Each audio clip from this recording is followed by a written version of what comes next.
Hi, my name is Todd Ozdych.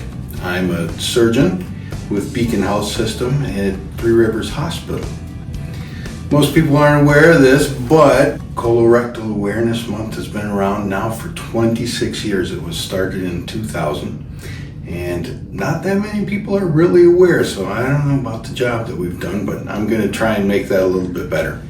Colon cancer is the second most common cancer killer of people in the United States, second only to lung cancer.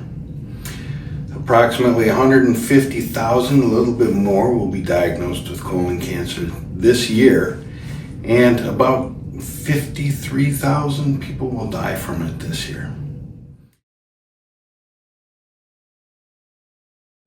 Some of those are development of night sweats, and I got to be careful about this because some women develop menopause about the time when you should first start getting scoped. But if you have new night sweats, it might be something to look into. Weight loss without planning on it, abdominal pain sometimes, and blood in your stool. Those are going to be your most common signs and symptoms. Fevers are included in there. Changes in the shape, quality, quantity, color, or character of your stools can also be a sign of colon cancer. There are some things we can do about that.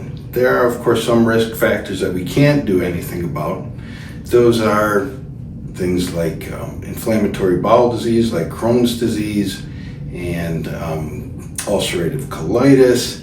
Can't do anything about your age. Can't do anything about your race. For instance, it's more common among blacks and Ashkenazi Jews. There are familial syndromes, familial adenomatous polyposis and Lynch syndrome are two of the syndromes that you're more likely to have colon cancer. And a family history, especially in first-degree relatives, mom, dad, brothers, sisters. If it goes out to second degree, aunts and uncles, grandparents, you need a couple more of them for it to really be a risk factor. However, most people that do get colon cancer don't have any of these. Most of it is a spontaneous development. Now, there are some risk factors that we can do something about. Those are a diet that's low in fruits and vegetables, a sedentary lifestyle leading to obesity. So this just being sedentary, not doing any exercise is a risk factor, and so is being overweight or obese. A diet low in fiber, high in unhealthy fats, and in processed meats. And of course, as most things that cause trouble, excessive alcohol intake and smoking. Probably the easiest way to adjust some of that is to just eat more fruits and vegetables. And my favorite is to add fiber to your diet. Berries like blueberries and raspberries have a lot of fiber. Beans, pinto beans, navy beans, black beans, and the like, those all have a lot of fiber in them. And whole grain products like oatmeal, whole grain breads, among others.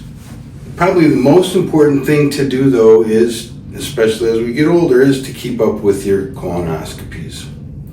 There are some estimates out there that estimate about 60% of colon cancers could be prevented if we kept up with our colonoscopies. Colonoscopy is really a simple process. I know it gets a bad rap, but the prep for it is probably the worst part because of the amount of time you have to spend in the bathroom the night before the procedure. The procedure itself is pretty simple. It only lasts about 15 to 20 minutes, and you're asleep during the procedure. So usually people wake up pretty happy after they're done. What we do is we have a long scope and we feed that up the length of the colon, and we look at all the walls. We're looking for abnormalities or polyps. If we see any polyps, we remove them, and at the end we'll send whatever we find in there to a pathologist, and they'll let us know what type of polyps we have. The type of polyp, along with the number of polyps and the size of them, and your family history and personal history of colonoscopies, are what's going to determine when your next colonoscopy is. For most people, we don't find anything. and next colonoscopy is in 10 years.